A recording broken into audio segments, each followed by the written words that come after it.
I've been wrong on every video that I've done about this movie. I've been completely wrong. So I brought in the big gun. Say hello, David. Hey, how's it going, everyone? I brought in David because I've done two videos. I think both are longer than 30 minutes each, by the way, like in-depth analysis. And I've been so wrong. The movie Miami Vice, directed by Michael Mann in 2006, has kind of baffled me for years and years and years, and I know that I'm not alone. It's a cult hit. I mean, hell, it's known as the most expensive art film ever made, and Michael Mann is one of my favorite filmmakers, and I do think Miami Vice is a brilliant film. But I have some news for you. Headlines. I finally figured out Miami Vice. I think we can finally close the book on this channel about this particular film. But I mean, it confuses people with good purpose. It confused me for years, and it's documented. It's embarrassing. It's cringe. Don't watch my old Miami Vice videos. They're not going anywhere because somehow they're within an algorithm that gets like shown to people, and that only happens to like a handful of my videos. So they're staying, even though it's wrong. This is right. But I had to bring David in with me because I knew there was something deeply philosophical to these films. And my friend David, you know, he doesn't like when I massage his ego too much, but he's one of the smartest cats I know. Thank you. Especially when it comes to philosophy within art. So I normally have him on, if you've noticed, on the specific videos that I have him on to discuss certain filmmakers who I think are kind of unapproachable or impenetrable. And Michael Mann is an impenetrable filmmaker because like there are these kind of conventional tropes and archetypes, but everything feels so counterintuitive, so meditative, but you don't know what you're ruminating over in the first place. You know? It's just, Michael Mann astonishes me. Like, Miami Vice is beautiful. Miami Vice speaks to me so much, and now I realize the film itself is impressionistic, and I'm projecting. Every video I have about Miami Vice, I am projecting my own hyper-romantic thoughts because I think that this film is anti-romantic. Yeah. So something that's really unique about this film, which is kind of an oxymoron because it's neither unique nor brilliant, but it is a great film, and I like a lot of what is being conveyed, or even just the style of the film is very much avant-garde. That would be the word I would use, because what is avant-garde is something that's new, something that's trying to communicate a message, but in a novel way. What he does is what avant-garde artists do and filmmakers do is they try and take leave of a reality as a field of artistic practice, and instead they try to deliberately communicate a message. But in this case with Miami Vice by Michael Mann, he deliberately fails to satisfy on the grounds of thrillerdom, and instead he accidentally reinvents the wheel of avant-garde filmmaking in Miami Vice. And he adds that to the character Isabella, played by Li Gong, and she's the postmodernist character, and he's known for adding a postmodern character into modern films. Yes, like he's on record calling Chris, Val Kilmer's character in Heat, a very postmodern character within what he has kind of ascribed to his films as new modernism.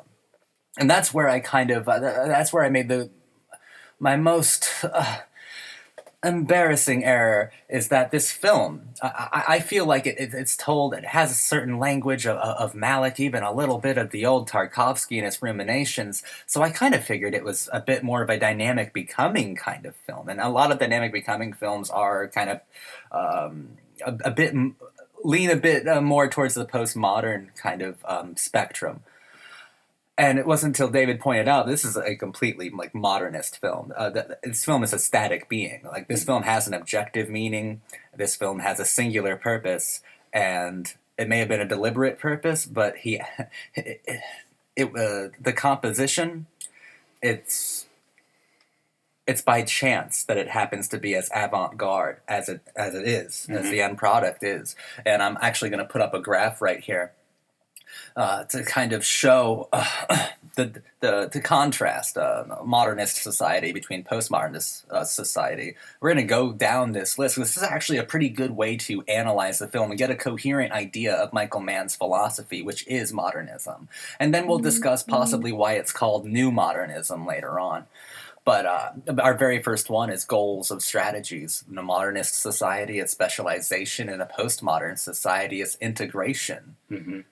So this is pretty interesting because in Miami Vice, we are just overloaded with specialization, right? Jamie Foxx's character as Ricardo Tubbs is specialized in de-encrypting and being the kind of the tech guru who intercepts all of the communications and then specializes in communicating those intercepted messages to the police task force. And especially, and that's juxtaposed with John Ortiz's villain, Jose Hierro. Yeah. And he is a tech wonderkind. That's all its personality is. Right. Like, that's his modus operandi as an archetypal figure in this piece, and its specialization. And I would even like to, because I think everything about Michael Mann is new modernist now that I think about it. And very static being. One of the things that Michael Mann does well all the time is film cityscapes, film cities.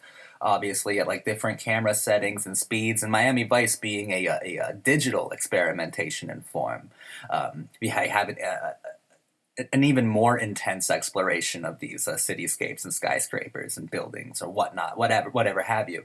And I think he's showing also here that these buildings aren't necessarily integrated into society, that each one kind of stands out on its own individual merits, and it's kind of just buildings are more about specialization, more about like an artistic expression than about being integrated with the city. And you can say that about the characters he has framed in front of these buildings as well, in front of these cityscapes.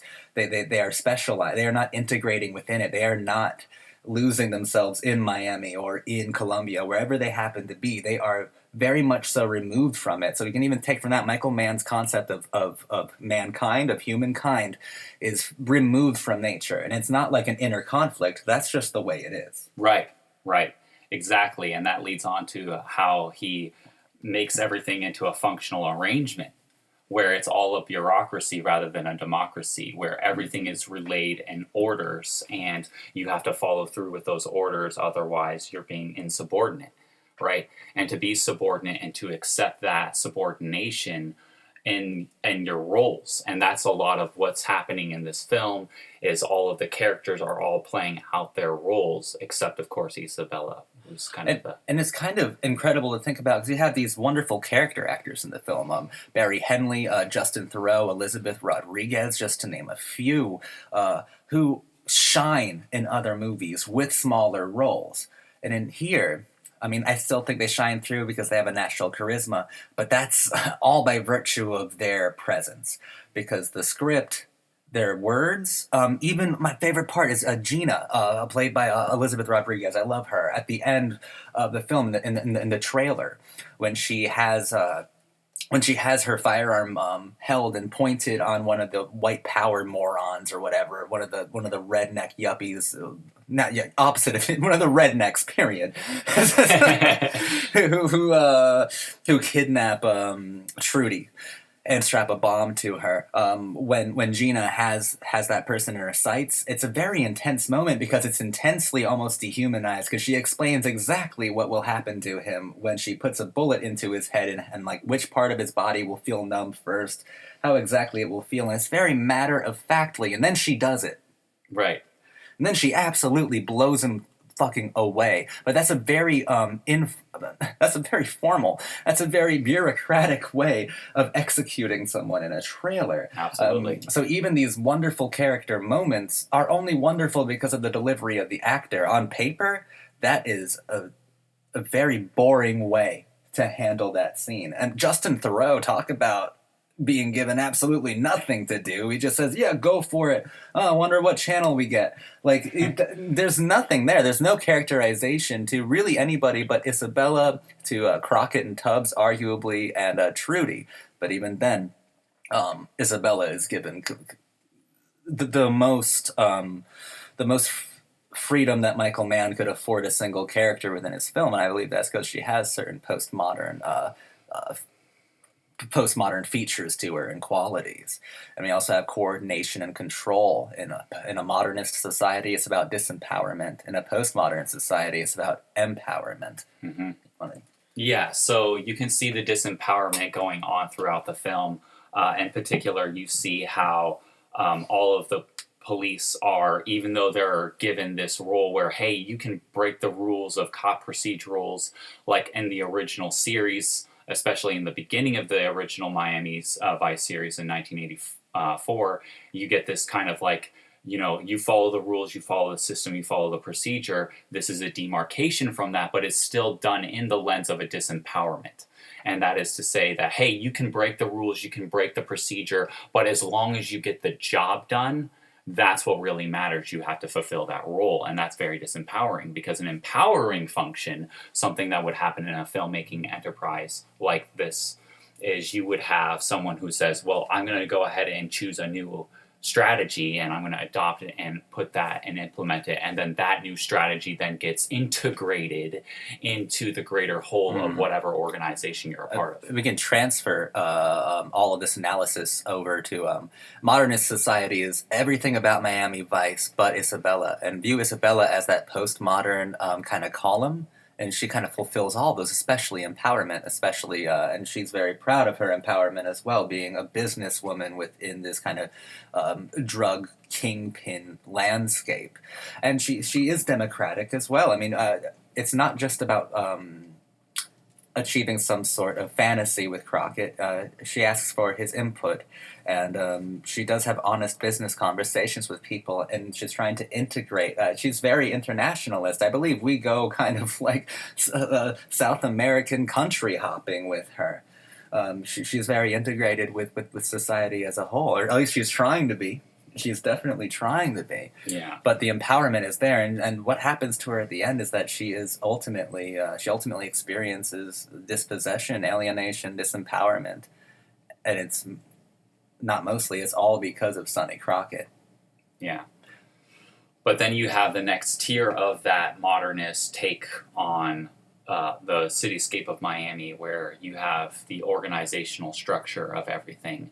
You have just the whole of Crockett and Tubbs working together in the lens of going up against these drug kingpins in order to stop these cartels and to take control over society and to reestablish law and order, because as the poster boards of Miami Vice say, no rules, no law, no order, right? And so that's kind of just him reinforcing the bureaucracy that he's trying to communicate in this particular film, is to say, hey, look, we do need this organizational structure because we can't have it internalized like the postmodernist wants, where we have to say, hey, what's my function in society where I can feel like I am an end in themselves as a person, as an authentic being.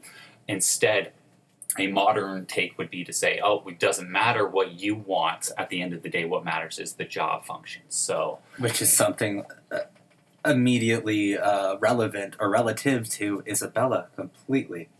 Absolutely. And that's when we get labor relations. In a modernist society, it's structured, and that's very, very clear by what we were talking about earlier, by almost how dry this script is. They could have some very intense sequences that are so structured, or so professional, that there's really little characterization or emotional output or pathos involved in most of it. And that's why the postmodernist character of Isabella is so important, because she adds the only unknown variable to the film. The only unknown variable is Isabella and how she's going to play out in this modernist world, which, I mean, she might be rebelling against, but ultimately, in man's world, it's a futile rebellion, because modernism wins. It has to win for him. Yeah, he's definitely communicating that message as well. And he does it in the idea that there's this structure and there's this society, and that you have to participate in that structure, because if you accept this postmodernist view, you don't have a structure, right? And so then what happens at the end of the film is Isabella is, oh, you can go and do whatever you want. You go ahead and go live with your mom and you live a new life. And she's given this new role where she's actually completely uncertain. It's an unknown unknown. And throughout the film, she was she very deliberately positioned herself as this existential kingpin of sorts, claiming that that she wasn't married, to the main guy. Very reaffirming her femininity at every turn, her sexuality, claiming her sexual fantasies. She's actually trying to, I don't even know about reinvention, just trying to remain authentic within what is otherwise a pretty gloomy modernist world, but it's a world that Mann ultimately sides with. Michael Mann certainly does. And I mean, I think that speaks to motivation, because in a modernist society, it's about encouragement and punishment. In a postmodernist society, it's about ensuring commitment. And ensuring commitment is what Isabella tried to do with Crockett all through it. She convinced everybody to let them complete more smuggling runs for them, to be integrated into their new system, to bring in this new unknown that was the Crockett and Tubbs undercover characters. And they made a commitment to each other, but it was constantly reinventing itself because she was the postmodernist character. It was never clearly defined, because that's not what she was about philosophically. But encouragement and punishment, those are very clear things. I mean, law and order, those are very clear things. And in one particular scene which sticks out, where the idea of encouragement and punishment in a modern society is reinforced here in Miami Vice, is when there's the scene where Tubbs and Crockett are talking to their two bosses, and they're saying, you know, it's that 4 together meeting on the rooftop right after the halfway mark in the film, and they're saying, hey, is this a sure bet? Do you know if this is is Jose the actual kingpin or not?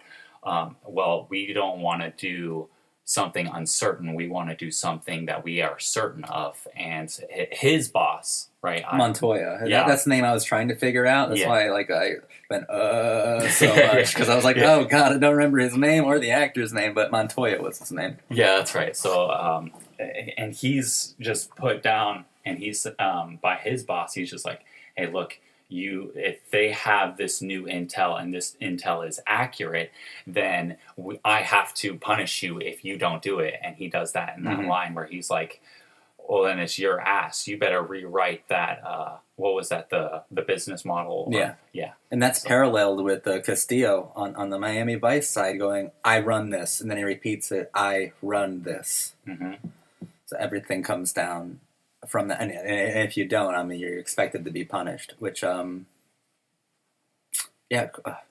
Crockett is ultimately more afraid of punishment than he is of not fulfilling his ultimate identity, because there is a part of this film that talks about the concept of identity, especially when yourself is made up of different fabricated parts of yourself. But ultimately, that existential dread, I think that Michael Mann, is positing that modernism can cure the existential dread. You just have to accept modernism, in which Crockett ultimately does, and that's something Isabella is forced to do. Mm-hmm.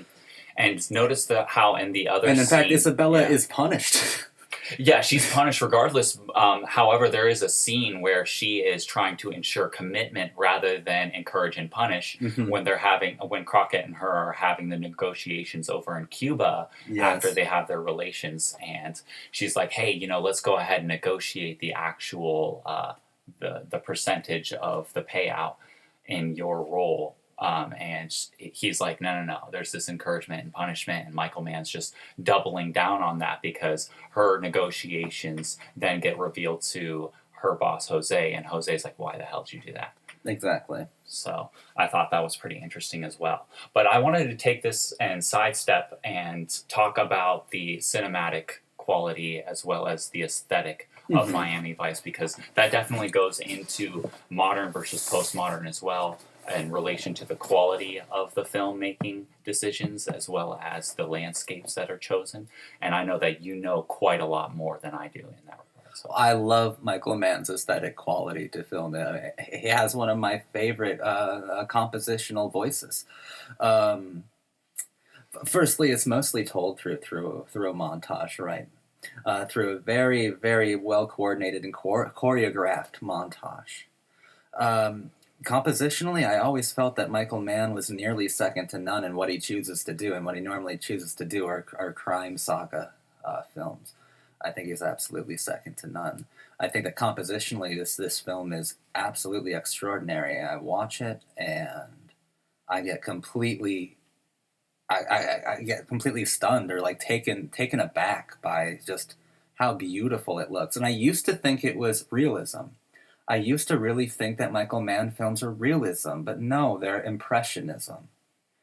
And there's a very great distinction to make between the two. Impressionistic, these impressionistic flourishes, not even flourishes, it is entirely compositionally impressionistic.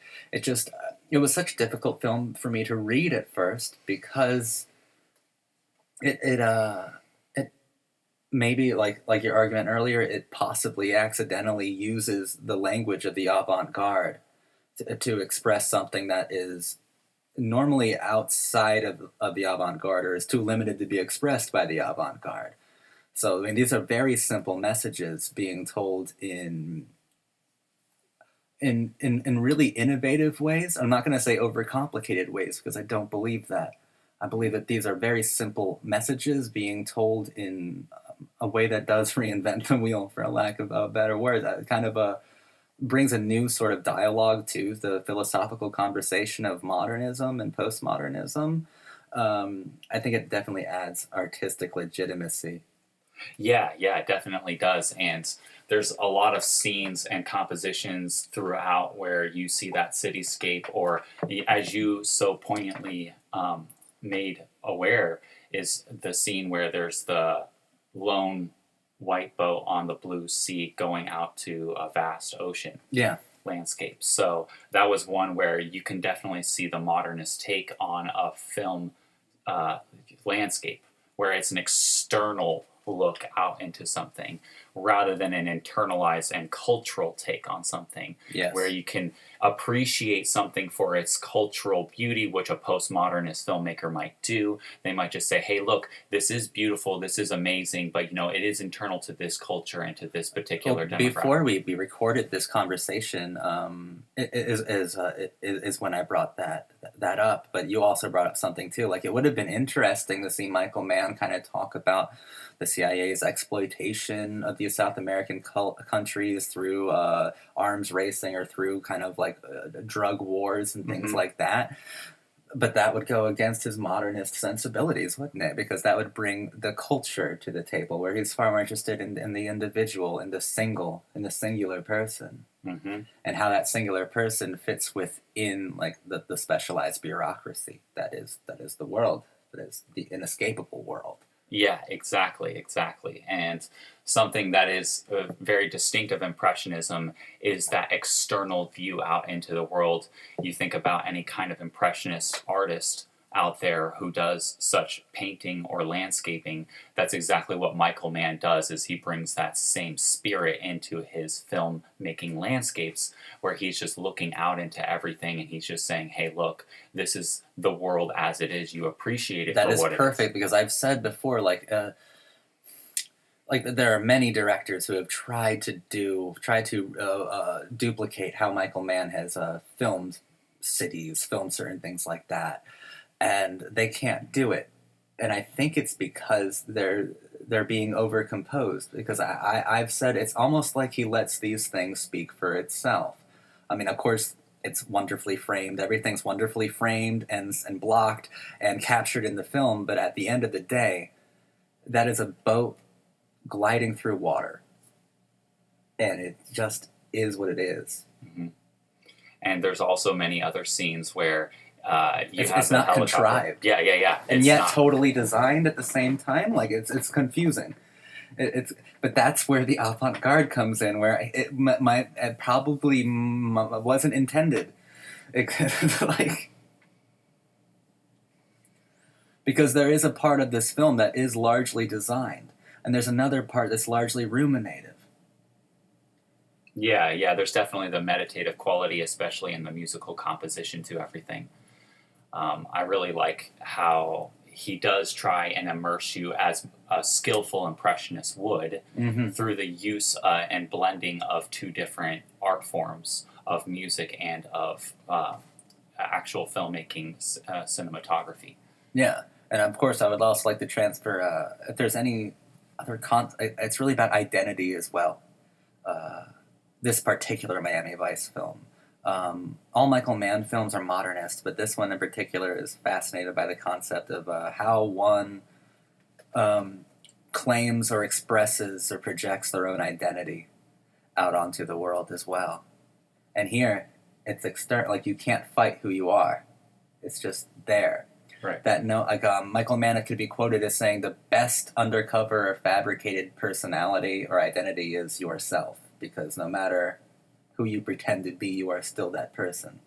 You are not integrated into these underworlds that you're trying to infiltrate. You are still just you. Yeah, you're still a cop. You are still just a drug kingpin, etc. Absolutely. So that's where the concept of identity starts and ends.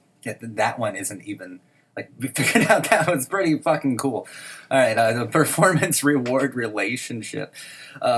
We've been kind of touching on this, but modernist society is for the individual. Postmodern society is the team approach. And I think that just speaks to almost everything we've been speaking to already, really. I mean, we'll go back to that here and there, but I feel like I just even said something to it. Yeah. But yeah, it's about the individual. But obviously, how the individual or the identity is supposed to be within something that is specialized, within something that is highly controlled or organized. And it's just supposed to be, period. Right.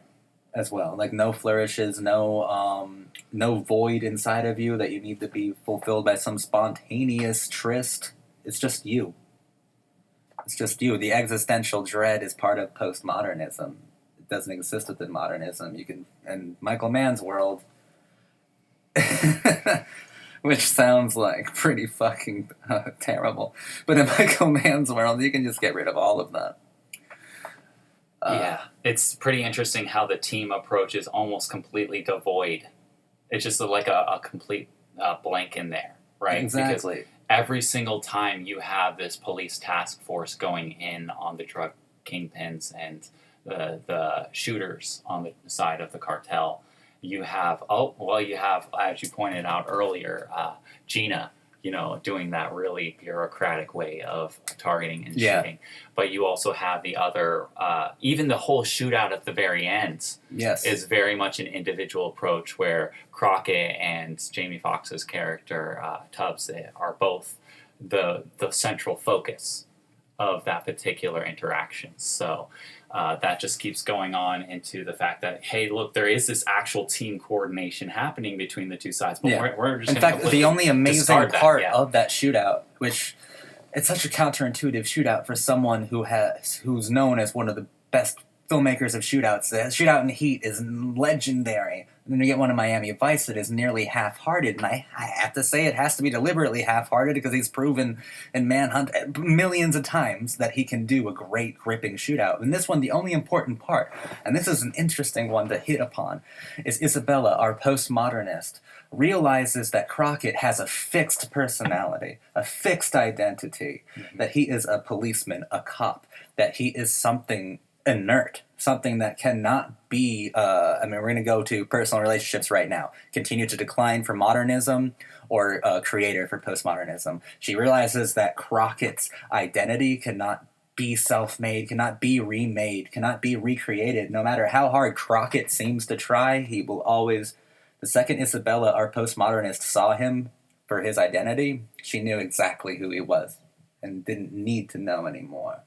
Right, and it was like the question she was asking, who are you, was kind of like a rhetorical question because it was never even answered in the first place. She just knew from the whole shootout scene where it unfolded right in front of her eyes, that the relationship was never going to be. And that is definitely a mark of a modern society or a modernist interpretation of that, especially for someone like Michael Mann, where the whole shootout is basically almost a symbolic motif of saying, well, this is actually the relationship being shot to death with bullets. I think it's really two different approaches to philosophy, confronting the conundrum or problem or solution of identity, right? I think it's about the postmodern character who, even in that moment, she's reinventing herself. She's no longer. Every step of the way, Isabella is being forced with a dramatic change in her life, a traumatic change in her life, and she accepts it and she reinvents herself along the way. And in that moment, it's one of her big reinventions, whereas Crockett can't change ever. He is fixed. And in a way, in Michael Mann's universe and possibly in our own reality, he's luckier for that, because he will always have that, because he was... within all of the chaotic elements around him, including Isabella, within all that chaos, he is an ordered individual. There is order within him, and it's not because of anything he created for himself.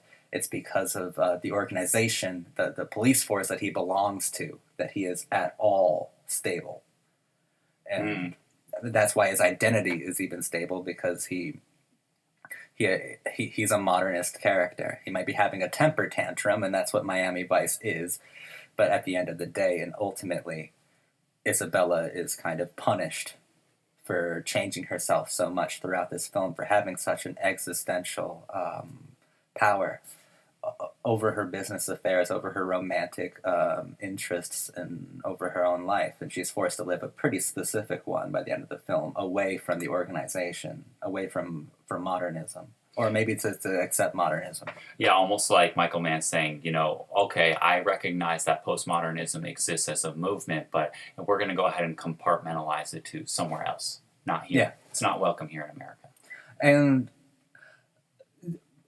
the film, I think it's absolutely brilliant. I think it's masterful. I also think it is arguably a misfire, but to me the most artistically rewarding misfire I've ever seen. So there are issues here with tonality, contradictory tonalities. It's both optimistic in its ending, because Crockett gets to return to the organization that gives him his identity, and that's where you get identity from there. But it's also a tragedy in the sense that Isabella is no longer the independent, autonomous person that she was before. Or not even, she doesn't get to be the businesswoman she was before. She was a captain of industry in a way. Yeah, she was. In her own way, she fulfilled a niche role where she, despite the fact that she was doing very shady, underground business dealings, she was a part of something so that she created. It's debatable that Michael Mann can posit that these two philosophies are existing with each other, but modernism will always be there to police postmodernism when it gets too out of control, when it gets too full of itself, and I mean that with every pun possible. Modernism is the police of philosophy. It's how he polices things. It keeps everything in order. And if you want a real pun, it's definitely a man versus man. It really is, though. It really is. Well, puns are my vice. So, I think that's fascinating. I think that, yeah, modernism polices personalities, people, individuals, when they get far too individualistic. And it kind of sobers them. It's a sobering thing. Yeah, I think that's actually the tone of the movie. I don't think it's quite as contradictory as some would posit. I think that it doesn't feel gloomy. It definitely feels like, not when you first wake up from doing a lot of drugs or drinking a lot the night before, but like maybe 4 hours into your day, and you're out on that porch, you're smoking a cigarette, and you're like, whoa, things are moving kind of awkwardly. Things are slower. It's sober. you're feeling sober for the first time in a while. Maybe the point of Miami Vice is to try to sober up what he considers as a kind of postmodern artistic universe. And he wouldn't be wrong. Most movies and most films since the early 90s have been almost overwhelmingly postmodern. There are a lot of great postmodern directors and artists out there, but there are really no great modernists out there apart from Michael Mann. So he must feel alone in trying to translate this particular mode of thought. And that has to be the case.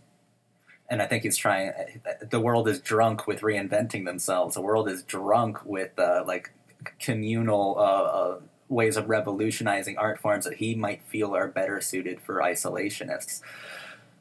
I think that he's just trying to sober people up who are watching it. It's a sobering film for me.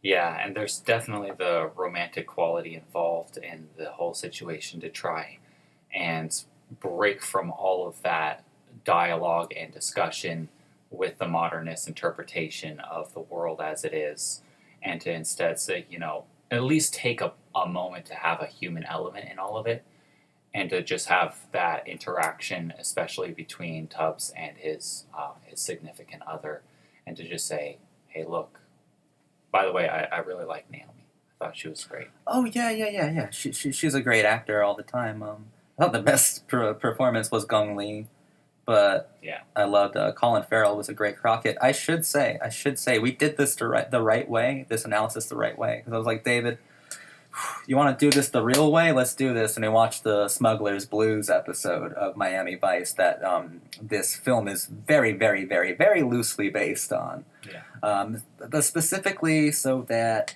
David could get a sense of the characters and the form and presentation of the original television show. Even had him watch from the Brothers Keeper episode, the Phil Collins "I Can Feel It Calling in the Air" night montage that he would appreciate, or better at least understand when that montage kind of happened in the most unsatisfying way possible in the Miami Vice film.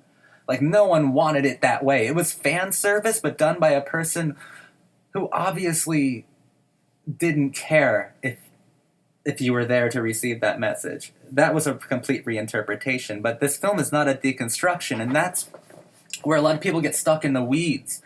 This film's not a deconstruction, it's simply an adaptation, and it's an adaptation of these characters to a very strictly modernist atmosphere. There's nothing being deconstructed from the original Miami Vice. Right. That's a postmodern way of presenting and understanding art, and Michael Mann does not view or intend to present any art with that kind of method, with that bag of tricks. He doesn't want to do that at all, and I think this seems like a much more difficult way to do it. An earnestly modernist kind of take on it. It's kind of just fucking brilliant. It really is, but that's why it feels so alien to a lot of people, because modernism is largely gone from the public eye in a lot of ways. That's why it feels a bit alien for a lot of people, because it's a philosophy that they probably haven't had much experience or exposure to. Modernism is like that. I mean, hence why my postmodernism has been the thing, because that's been the era for a long time. But why do you think they attached the moniker of New Modernist to Michael Mann? Because I think he is presenting us with a kind of refined version of modernism. Mm-hmm.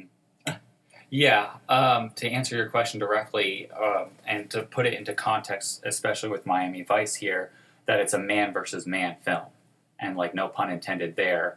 That's actually the nature of the film, and the dialogue being hashed out.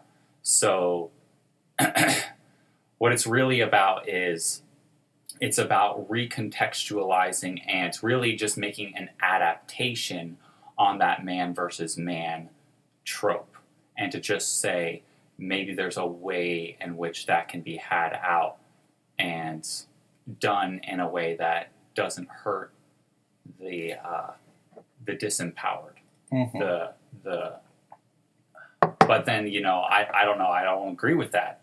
I understand that's what he's saying, but I don't agree with it. Well, I mean, it's not up to us to agree or disagree with the philosophy. It just matters if he explained it well. I mean, and there are certain things that are kind of beautiful about the film.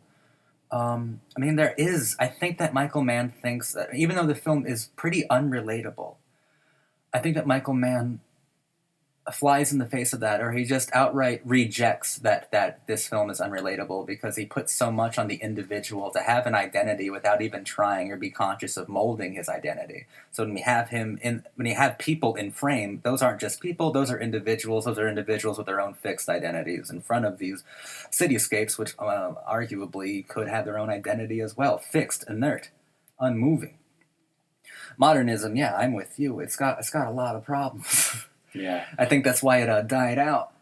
Yeah, and he's trying to reinvent, like I was saying earlier, it's a reinvention of the wheel with his avant-garde style of filmmaking. He's trying to reinvent modernism in a way where he thinks that you can just accept the role and the status quo as it stands and conform to the bureaucracy of it all, but we know it doesn't work. Yeah. Right. We know it doesn't work, but it is a beautiful way that he does it. It's a unique way that he does it. And, if you're not careful watching this film, you might actually just get sucked into and immersed into the impressionist. Well, I don't think he champions the status quo, but I think he's saying it's irreversible, inescapable, unchangeable. Right. Just as I think that he's saying the status quo is the identity of Miami, is the identity of these cities, is the identity of the world, and we can't change it as much as it can change us. We just can't change it. We're just helpless. And in this helpless universe, latch on to that which is organized, because everything that is chaotic ends up being punished in the end. I've always said that Michael Mann is a uniquely American auteur. Probably because now that I've really been investigating and studying modernism, which is the philosophy he applies to the machismo characters in his films, America is a uniquely modernist society still. Yeah, and it goes down to a philosophical concept known as accelerationism, where you take something that is already current, like a status quo like that, and you, like a train on the tracks, you speed it up, and more you speed it up, eventually it's going to fall off the tracks. And so in a way, I do appreciate Michael Mann's contributions as a filmmaker, because he's providing an accelerationism to modernity, which will help Americans realize the futility and failings of a modern society, in the hopes that American society will accept the postmodernist interpretation of a newer society, one that helps and works for and by the people. And he does that really well, because as accelerationism is it's just adding fuel to the fire, and it just eventually will run off its tracks. And I really appreciate that he is the type of person who adds to that machismo and makes it loud and bombastic, and allows Americans to realize it's not going to work. Yeah, and I love, if Miami Vice proves anything, right, it's an adaptation of pre-existing material as well. So what Michael Mann and what his film, this masterwork, Miami Vice, shows to us is that when something ages faster while it's dying, it dies faster.